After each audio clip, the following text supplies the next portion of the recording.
She handed me a small wrapped box on my 39th birthday, smiling the way she always did when she'd planned something special. Inside wasn't a watch.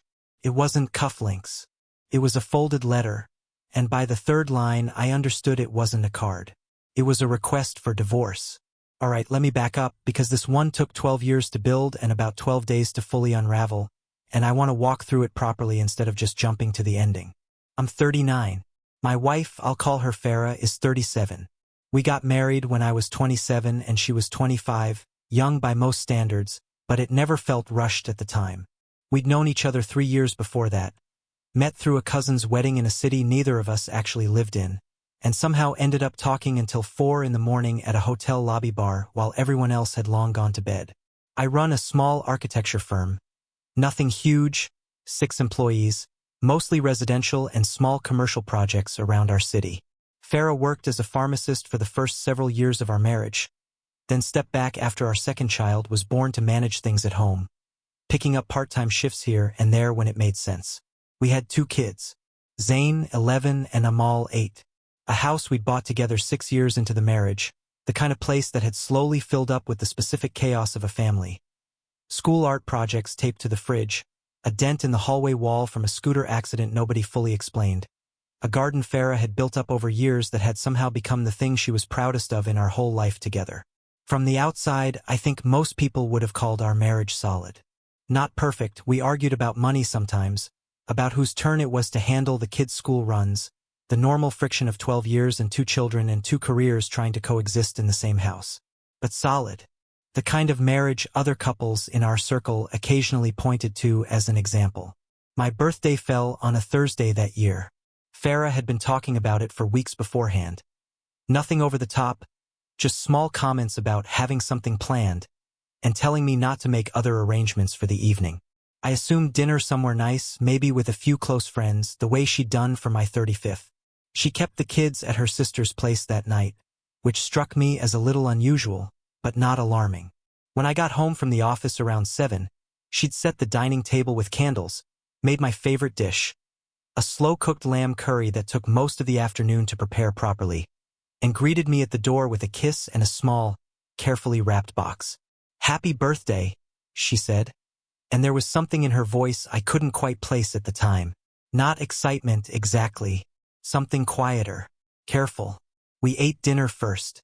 She was warm, attentive, asked about my day, laughed at something one of my junior architects had done that afternoon that I recounted at the table. Looking back now, I think about how normal that dinner felt, how completely unaware I was of what was sitting folded inside that little box on the counter the entire time we ate. After dinner, she brought the box over and set it in front of me. "Open it," she said. I remember being genuinely curious. Farah had good instincts for gifts. She'd once found a first-edition book by an author I'd mentioned loving exactly once, years earlier, and I'd assumed she was building towards something similarly thoughtful. I unwrapped the paper carefully, the way I always did, more out of habit than necessity. Inside was a plain box, and inside that, a folded piece of paper. Not a card, not stationery with some printed design, just plain white paper, folded in thirds like a letter meant to go in an envelope. I looked up at her, confused. She wasn't smiling anymore.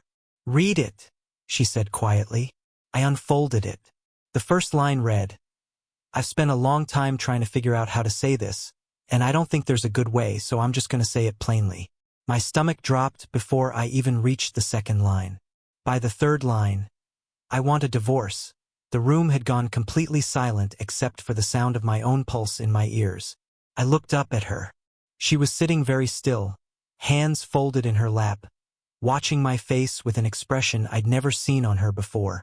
Not cruelty, not anger, something closer to exhaustion, like she'd been carrying something heavy for a very long time and had finally set it down, regardless of how it landed. "Farah," I said, my voice barely working. "What is this?" "I didn't know how else to start the conversation," she said. "I've tried a dozen times over the past few months, and every time I opened my mouth, I lost my nerve. I thought if I wrote it down, at least you'd hear the whole thing before either of us said anything we couldn't take back."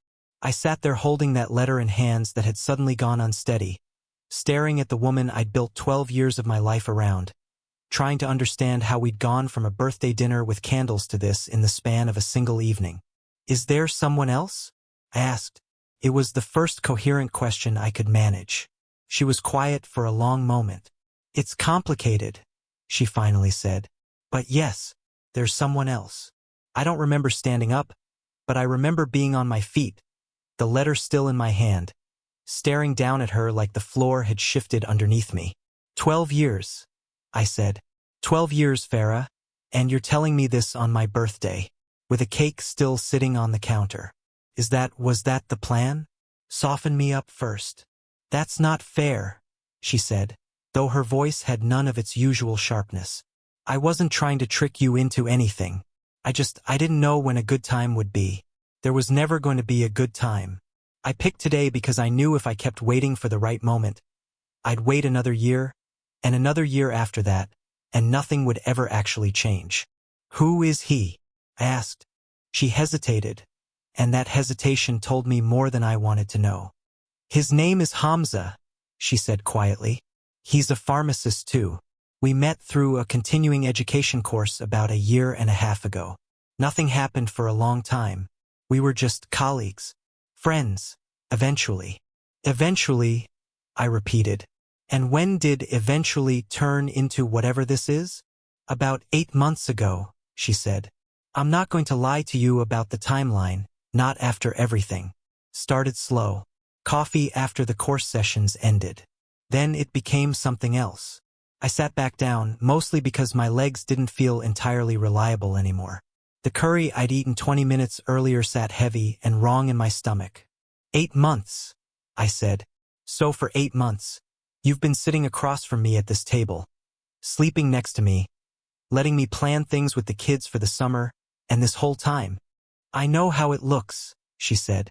I don't think you do, I said, because from where I'm sitting, it looks like you spent 8 months living 2 completely different lives, and you only told me because you finally got tired of managing both of them.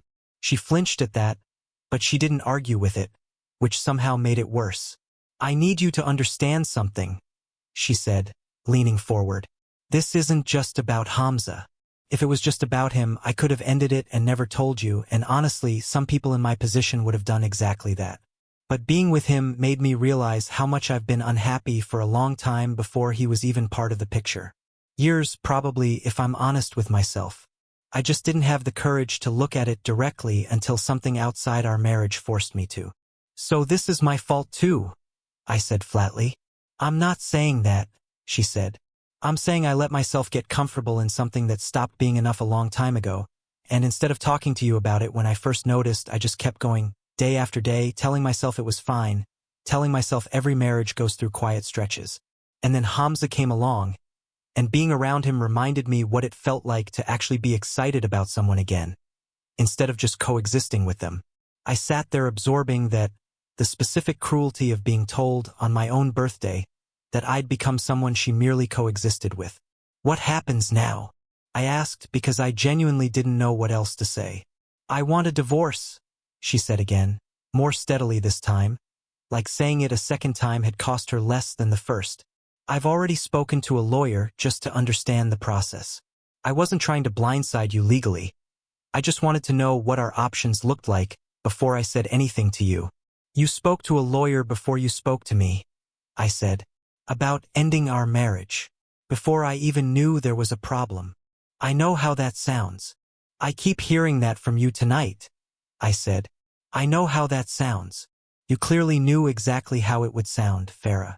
That's why you wrote it down instead of saying it out loud. She didn't have an answer for that. We sat in silence for a long moment, the candles from earlier still burning on the table between us, absurdly cheerful against everything that had just happened in their light. What about Zayn and Amal? I finally asked. Something in her face genuinely broke at that question. The first crack of real emotion I'd seen from her all night that wasn't just careful composure. I've thought about them constantly, she said, her voice unsteady for the first time. I know this is going to hurt them. I'm not naive about that. But I also don't think staying in a marriage that's already hollowed out is actually protecting them long term. I think kids notice more than we give them credit for. I think they'd eventually notice two parents who'd stopped really being present with each other, even if we never raised our voices in front of them. So you've already decided, I said. This isn't a conversation. This is you informing me. She looked at me for a long moment, and something in her expression told me the answer before she said it out loud. Yes, she said quietly. I think I decided a while ago. I just needed to actually say it to you. I stood up again, this time walking to the window, needing distance from the table, from the candles, from her face doing that careful, rehearsed thing it had been doing all evening. I need some air, I said. I understand, she said. Take whatever time you need. I'm not going anywhere tonight. The kids are at my sister's until tomorrow. We can talk more when you're ready.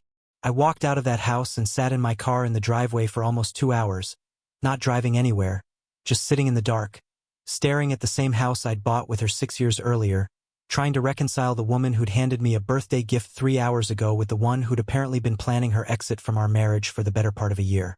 I didn't go back inside that night. I ended up driving to my brother's apartment across town around 11, showing up unannounced with no explanation beyond, I need to stay here tonight. I'll explain tomorrow. My brother, Idris, took one look at my face and didn't ask a single question. He just handed me a spare blanket and pointed me toward the couch. The kind of quiet, unquestioning support that only a sibling who's known you your whole life can offer without needing details first. The next morning, over coffee, I told him everything. The letter, Hamza, the 8 months, the lawyer she'd already consulted before saying a word to me. Idris listened without interrupting, his jaw tightening slightly as I got further into it. On your birthday, he said finally, shaking his head. She actually did it on your birthday. I keep coming back to that part too, I admitted. Not the affair, even as messed up as that is. The timing, like she needed some kind of occasion to force herself through it, and my birthday just happened to be the deadline she picked. What are you going to do? He asked. I don't know yet, I said honestly. I need to see the kids. I need to figure out what I'm actually feeling before I make any decisions I can't take back. I picked up Zayn and Amal from my sister-in-law's place that afternoon, telling them their mother and I needed a couple of days to sort some things out, keeping my voice as steady and normal as I could manage for their sake. Amal, 8, didn't ask many questions, just happy to see me and eager to tell me about the movie she'd watched the night before. Zayn, older, more perceptive, gave me a longer look than usual but didn't push. I took them to my brother's place for the weekend, told Farah I needed a few days before we figured out logistics, and spent that Saturday and Sunday going through the motions of normal parenting, breakfast, a trip to the park, help with Zayn's math homework. While an entire second conversation ran constantly underneath everything, one I couldn't shut off no matter how hard I tried to focus on my kids' faces instead. Farah texted a few times over that weekend. Nothing pushy, nothing demanding, just checking in, asking how the kids were doing, letting me know she wasn't trying to rush anything. I appreciated the restraint, even as some angrier part of me almost wanted her to push harder, to give me something to actually be furious at instead of this careful, considerate version of someone dismantling our life. By Monday, I'd made a decision, not about the marriage itself, which felt too large and complicated to resolve in 3 days, but about how I wanted to handle finding out more about the man she'd apparently been building a second life with for the better part of a year. I didn't hire a private investigator or anything dramatic like that. I just did what any reasonably curious, deeply hurt person with an internet connection could do. Hamza's full name wasn't hard to find. Farah hadn't tried to hide it once she'd finally told me. A search turned up his professional profile easily enough. A pharmacist, 34 years old, working at a large hospital pharmacy on the other side of the city, the same continuing education program Farah had mentioned attending roughly a year and a half earlier. What I found next, though, wasn't something I expected. Hamza was married, not divorced, not separated as far as any public records or social media suggested. Actually currently married to a woman named Sanaa, based on a handful of old social media posts I found, most of them at least 2 years stale, the kind of dormant account that suggested someone who'd simply stopped posting rather than someone who'd deleted evidence of a life that had ended. I sat with that discovery for a long time, feeling something shift inside the anger I'd already been carrying. Not less anger exactly, but a different shape of it. I called Farah that Monday evening, after the kids were in bed at my brother's place. Did you know he's married? I asked, no preamble, the moment she picked up. There was a long pause on the other end. Yes, she finally said. I know. You're leaving me, I said slowly, for a man who's still married to someone else. It's not that simple, she said. His marriage has been over in every way that matters for years. He and Sana live separately, functionally. They just haven't formalized anything yet, mostly because of some complicated family pressure on his side. Her father's health, some property issues tied up in both families. He's told me he's planning to file once things settle. That's what he told you, I said. Farah, do you hear yourself? You're about to blow up 12 years of marriage, 2 kids, an entire life, for a man who's telling you the exact same kind of comforting half-truths you're currently rehearsing for me. It's different, she said, but her voice had lost some of its earlier certainty. Is it? I asked. Because from where I'm standing, it sounds exactly the same. He's telling you his marriage is basically over even though nothing's actually been filed. You're telling me our marriage was basically over even though I had no idea until 3 days ago. I'm starting to wonder how much of what either of you is telling each other actually holds up if you look at it directly. She didn't respond right away, and in that silence, I heard something I hadn't expected to hear that night. The first real crack of doubt. I need to think, she finally said quietly. I hadn't really let myself sit with that part of it. The married part. I told myself it was between him and Sana, that it wasn't really my business how they sorted out their own timeline. It's your business the moment you're planning to build a life with him, I said. Or did that part not occur to you either? I hung up before she could answer, not out of some strategic move, just because I genuinely had nothing left to say that night. But something had shifted in that conversation, and over the following days, I'd come to understand just how much that single fact, the married pharmacist she'd been quietly building a future around, was about to change the shape of everything that came next. I moved back into the house the following week, mostly for the kids' sake. Zayn had a school project due. Amal kept asking when things would go back to normal, and living out of my brother's spare room while still figuring out logistics wasn't sustainable long-term. Farah and I set up an arrangement, awkward but functional. I took the guest room, she stayed in ours, and we mostly communicated through short, practical exchanges about the kids' schedules. The conversation about Hamza's marriage had clearly rattled something loose in her, though. I could see it in the way she'd gone quieter over those days, less certain than she'd been on the night of my birthday. She wasn't backing off the divorce, that much stayed constant, but something about the confidence with which she'd first delivered it had cracked. About 10 days after my birthday, she came to me in the kitchen one evening after the kids were asleep. I talked to Hamza, she said, about Sana, about the timeline. And he got defensive, she said. Really defensive, actually, in a way that surprised me. When I pushed on when exactly he was planning to file, he started talking about how complicated it was, how I needed to be patient, how I was being unreasonable pressuring him when he was already dealing with so much. I recognized the shape of that conversation immediately, even secondhand. It was almost identical to conversations we'd had over the past week, except now she was on the receiving end instead of me. Sounds familiar, I said quietly. She looked up at me, something raw in her expression. I know. I heard it while he was saying it. I heard exactly how it sounded because I'd said versions of the same things to you a week earlier, and you'd called it exactly what it was. What did you say back to him? I asked him directly whether he'd actually filed anything yet, she said. Any paperwork. Any conversation with a lawyer, the way I'd had one before I said anything to you. He admitted he hadn't. Said he wasn't ready. Said Sana wasn't ready either. And forcing it right now would just create chaos for everyone. So he's exactly where you were, I said. Except you actually followed through. You saw a lawyer. You wrote the letter. You said the words out loud, however badly you handled the timing of it. He hasn't done any of that. She sat down slowly across from me, the same seat she'd been sitting in the night she handed me that box. I think I built an entire fantasy around him, she said quietly, more to herself than to me. Someone who felt exciting precisely because he wasn't tangled up in the exhausting, unglamorous parts of a real life, school runs, bills, 12 years of history with all its complications.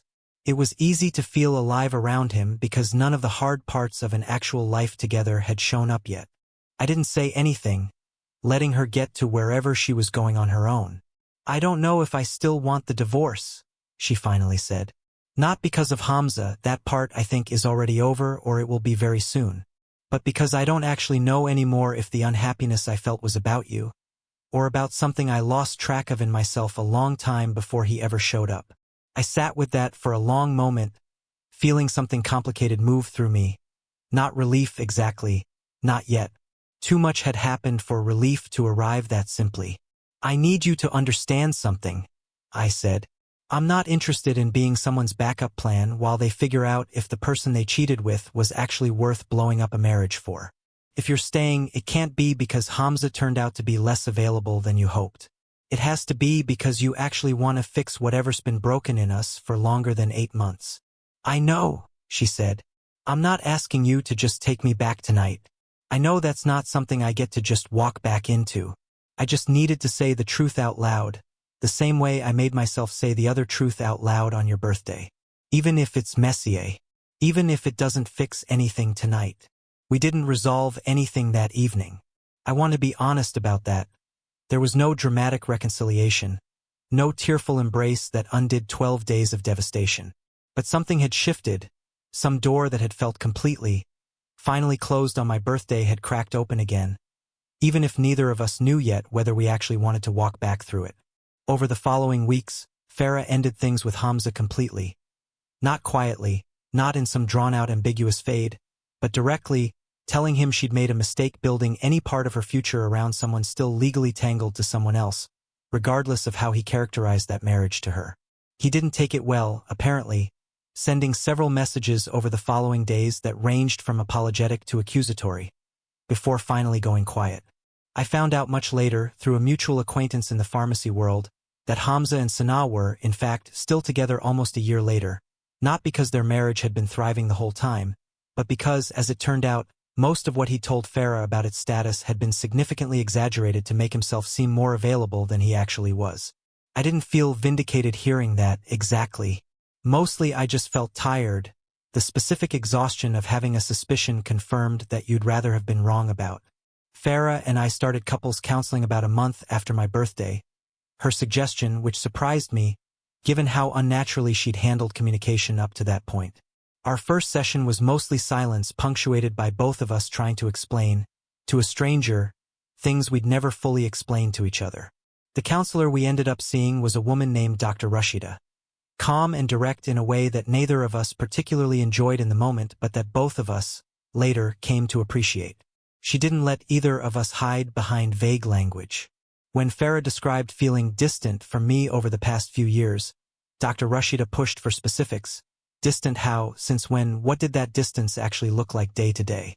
When I described feeling blindsided, she asked me to consider honestly whether I'd actually been paying close enough attention to notice the distance building, or whether I'd been coasting on the assumption that a solid marriage stays solid without maintenance. That question sat with me for a long time after that first session. I didn't love it.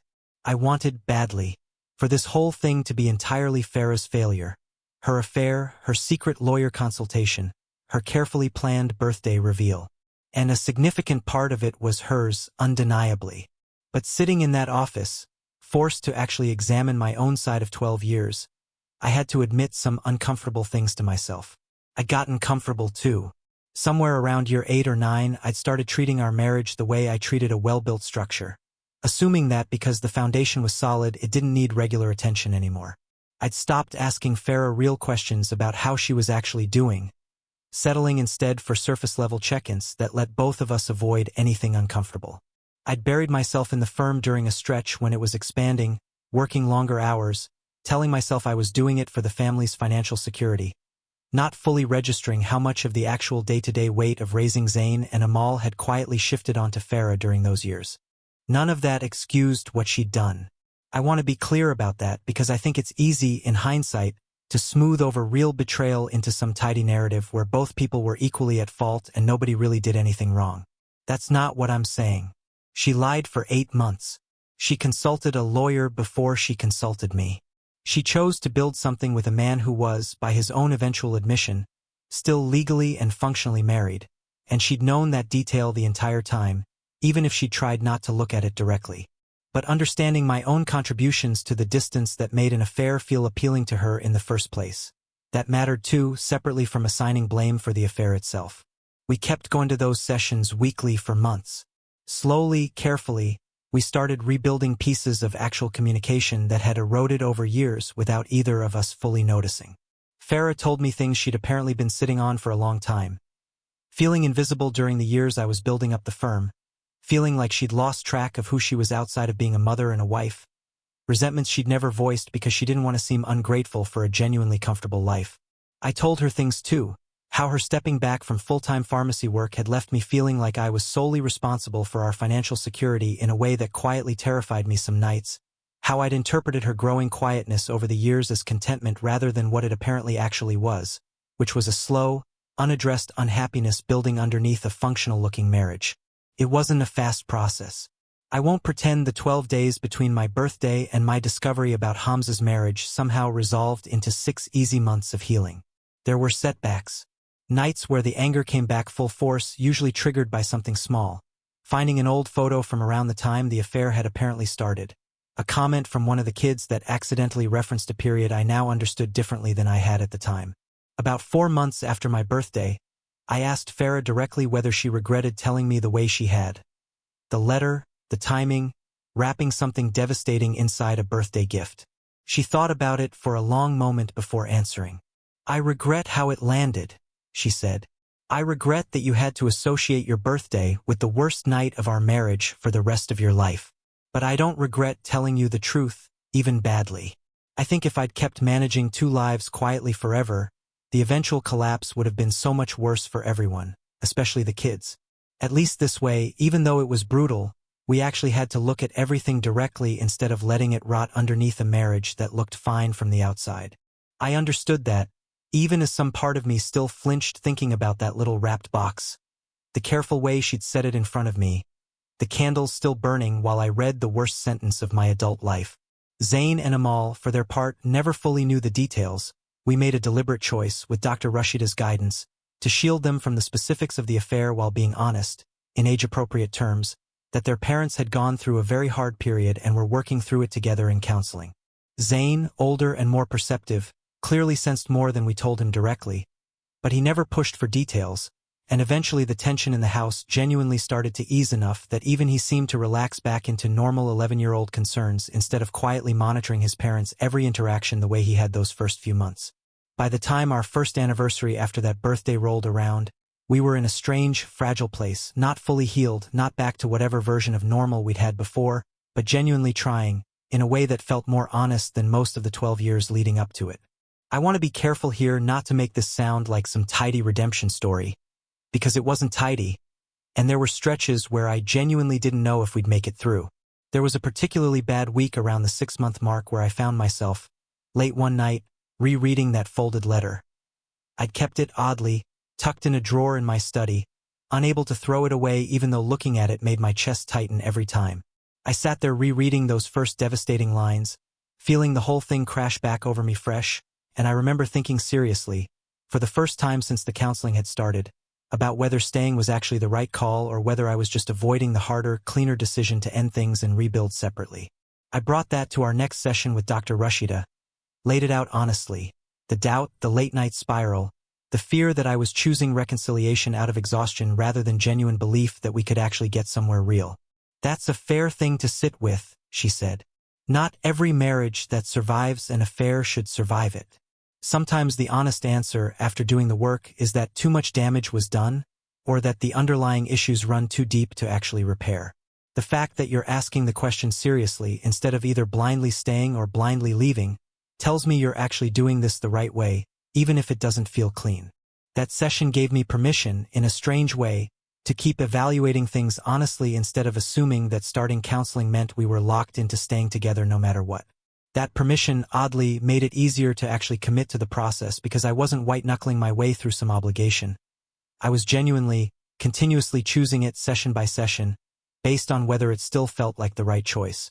Farah, for her part, went through her own version of that reckoning. She told me, months later, about a night around the same 6-month mark where she'd nearly reached out to Hamza. Not out of lingering feelings, she was careful to clarify, but out of some instinct to run back toward the version of herself that had felt exciting and wanted during those 8 months, rather than sit with the much harder, slower work of rebuilding something real with me. She said she'd gotten as far as opening a text thread before stopping herself, recognizing the impulse for what it actually was. Not love, just the pull of an easier escape from difficult, unglamorous repair work. She never told him any of that, and she never reached out again after that night, but she was honest with me about how close she'd come, which, strangely, did more to rebuild my trust than almost anything else in that whole process. The old Farah, the one who'd hidden 8 months of a double life, wouldn't have told me about that moment of temptation. The fact that she did told me something had genuinely shifted in how she was handling difficult truths. By the time Zayn turned 12, about a year and a half after that birthday, things had settled into something that felt, cautiously, like a real marriage again. Not the same one we'd had before exactly, but a version rebuilt with more honesty than the original had been built on, even if that honesty had come at a devastating cost to get there. We didn't tell many people the full story. A few close friends knew pieces of it, my brother Idris knew most of it, but publicly we mostly just let people assume we'd gone through a rough patch. The vague, socially acceptable phrase that lets people fill in whatever blanks they want without demanding specifics. I think about that birthday sometimes, still, usually without the sharp devastation it used to carry, more just as a strange marker of the exact moment our marriage either would have ended entirely or would have to become something fundamentally more honest than it had been. I don't know, if I'm being fully truthful, whether we'd have found our way to that same honesty without the affair forcing our hand. That's an uncomfortable thing to sit with. The idea that something as painful as infidelity might have been the thing that ultimately saved a marriage that was quietly dying anyway, just more slowly, more invisibly, in ways neither of us would have addressed without being forced to. I don't say that to excuse what Farah did. I want to be clear about that one more time because I think it matters. She made choices over those 8 months that hurt me in ways I'm still, occasionally, working through years later. But I've also come to believe that people are rarely simple villains or simple victims in stories like this. That the same crisis capable of destroying something can, sometimes, if both people are willing to do genuinely hard work afterward, become the thing that finally forces a repair that should have happened years earlier through gentler means, but wouldn't have, because neither of us had been paying close enough attention to notice it was needed. 2 years after that birthday, we did something neither of us had really planned in advance. We renewed our vows. Small, quiet, nothing like our original wedding, which had been a large, loud affair with both extended families and nearly 200 guests. This was just the two of us, Zayn and Amal, Idris and his wife and Farah's sister, at a small garden venue about an hour outside the city. It wasn't Dr. Rashida's suggestion, though we told her about it in our final regular session before we scaled back to occasional check-ins rather than weekly appointments. It had actually come from Farah, almost a year into the rebuilding process, tentatively, like she wasn't sure she had any right to ask for it. "I don't need a big ceremony," she'd said. I think I need to say vows to you that I actually mean this time, with everything I know now that I didn't understand back when I said the first ones at 25. Not to erase what happened, just to build something on top of it that's more honest than what we started with. I thought about it for a while before agreeing. Part of me worried it would feel performative, some too neat bow on a story that had been genuinely messy and painful for a long stretch. But when the day actually came, standing in that small garden with our kids watching, Zayn old enough now to understand more of what this moment actually meant even without knowing every detail of what had led to it, it didn't feel performative at all. It felt like the honest continuation of 2 years of real, unglamorous work. Farah's vows that day were different from anything she'd said at 25. She talked about the version of herself that had let years of quiet unhappiness build without ever naming it clearly. The mistake of thinking excitement with someone new was the same thing as genuine happiness, the specific damage of choosing secrecy over the much harder work of honest conversation. She talked about Hamza only obliquely, never by name, just as a mistake I made while running from something I should have faced directly instead. My own vows focused on things I'd learned about my own part in the years of quiet distance. The assumption that a marriage runs fine on autopilot if the foundation was originally solid, the way I'd let work become an excuse to avoid harder emotional labor at home, the promise to keep actually checking in actively, rather than assuming silence meant everything was fine. It wasn't a fairy tale ending. I want to resist the urge to wrap this up too neatly, because that wouldn't be honest to how the actual last 2 years have felt. There are still occasional hard days. An anniversary of some specific moment from that period that neither of us can quite shake. A comment from someone in our extended circle who half knows the story and says something clumsy without meaning to. Trust, once broken that deeply, doesn't fully return to its original shape. What we've built instead is something more deliberate, more actively maintained, less something we assumed would just hold together and more something we both consciously choose to keep building year by year. Hamza and Sanaa, from what I understand through that same distant pharmacy world connection, are apparently still together, still married, still exactly where they were when all of this happened, no divorce ever filed, no dramatic resolution on that end of things. I don't know if that's a version of misery or a version of two people who eventually worked through their own issues, and honestly, at this point, it's none of my business either way. Whatever happened in that marriage stopped being something I needed to track once Farah and I found our own way through the wreckage of what his presence in her life had triggered. Zayn is 13 now. Amal is 10. They don't know the full story, and I don't know if they ever will. That's a conversation Farah and I have discussed and decided to leave for whenever they're old enough to actually process something that complicated, if the question ever genuinely comes up. What they do know is that their parents went through something hard together and came out the other side still together, still choosing each other actively, in a way that feels different from the quiet, assumed permanence of those first 12 years. I still have that folded letter, tucked away in the same drawer. I've thought about throwing it away more times than I can count. I haven't, though, and I think I finally understand why. It's not because I want to hold on to the pain of that night forever. It's because it's the honest starting point of the version of our marriage that actually exists now, the one built, painfully, on the wreckage of pretending everything was fine for too many years before that. Getting rid of it would feel like pretending the rebuilding started from nothing, when really it started from exactly that devastating, badly timed piece of paper, on a birthday I'll never fully separate from everything that came after it. I don't know if I'd recommend the path we took to anyone else going through something similar. Every marriage, every betrayal, every set of circumstances is different, and I've come to understand there's no universal formula for whether staying or leaving is the right call after something like this. What I do know is that the 12 days between that birthday and the moment I found out Hamza's marriage wasn't actually as over as Farah had believed it to be. Those 12 days changed the entire trajectory of what could have simply ended in a clean, understandable divorce into something far messier, far harder, and, eventually, far more honest than the marriage we'd been quietly coasting through for the years leading up to it. Looking back now, 3 years removed from that birthday, I think the thing I understand most clearly is how little any of it actually resembled the kind of clean, satisfying story you'd expect from a betrayal like this one. There was no dramatic public confrontation. No moment where I got to watch Hamza's life collapse in front of me the way you might want, reading this, for some kind of narrative justice to land on the person who helped break something 12 years in the making. He's still out there, still married, still living whatever version of his life he's built, completely unaware, or maybe entirely aware and simply indifferent, of how much damage those 8 months caused on our side of things. I used to think I needed that kind of closure. In the rawest months after my birthday, I fantasized more than once about somehow confronting him directly, about Sanaa finding out the full truth, about some cosmic reckoning landing on the person who'd been willing to build something with a married woman while telling her comforting half-truths about his own marriage's timeline. None of that ever happened, and eventually, I stopped needing it to. The actual resolution, when it came, had nothing to do with him at all. It came from the slow, unglamorous work Farah and I did together session after session, honest conversation after honest conversation, choosing each other deliberately instead of assuming our marriage would hold together on its own momentum the way it had for the first decade. I think about the version of myself sitting in that dining room on my 39th birthday, holding a folded letter with shaking hands, certain that the life I'd built was over. In some ways, he was right. That specific version of our marriage, the comfortable, quietly coasting one, the one built on assumptions instead of active maintenance, was over, and it should have been. What replaced it took 2 years of genuinely hard, sometimes exhausting work to build, and it isn't perfect, and it required both of us to look honestly at parts of ourselves neither of us particularly wanted to examine. But it's real in a way I'm not sure the first 12 years fully were, at least not by the end. We talk now, actually talk, instead of trading surface-level updates and assuming that counted as connection.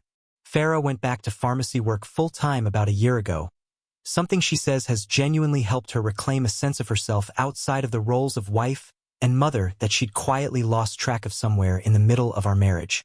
I've restructured how I run the firm, delegating more, being more present at home in ways I wasn't during those years I was building the business at the expense of everything else. Zane is heading into his teenage years now, occasionally moody, occasionally sweet, mostly just a normal 13-year-old with no idea how close his family came to fundamentally changing shape 3 years ago. Amal, 10 now, still has that same open, unguarded warmth she's had since she was small, and watching her, I sometimes think about how much we managed to protect. Even in the middle of everything falling apart around the edges of the family she never fully saw crumbling. I don't know if I'll ever fully stop associating my birthday with that letter. Every year, when it rolls around, there's a flicker of something, not dread anymore, not really, but a kind of quiet awareness, a reminder of exactly how fragile something can be even when it looks, from the outside, completely solid. Farah knows this too. Last year, on my birthday, she didn't hide anything in a box. She just sat across from me at dinner, took my hand and said, plainly, "Thank you for staying long enough to find out if we were actually worth saving." That was the whole gift. It was enough. If there's a lesson in any of this, and I've had 3 years now to think about whether there actually is one, I think it's this: the moment that looks like the ending of everything isn't always actually the ending. Sometimes it's just the moment the truth finally gets forced into the open, after being avoided for far too long by people too comfortable or too scared to look at it directly. What happens after that moment, whether it becomes an actual ending or the start of something rebuilt more honestly, depends entirely on whether both people are willing to do the unglamorous, difficult work required to find out. We were. Barely some weeks. But we were. And 3 years later, that's still the choice we keep making, one ordinary day at a time, long after the drama of that birthday has faded into something closer to a strange, foundational memory than an open wound.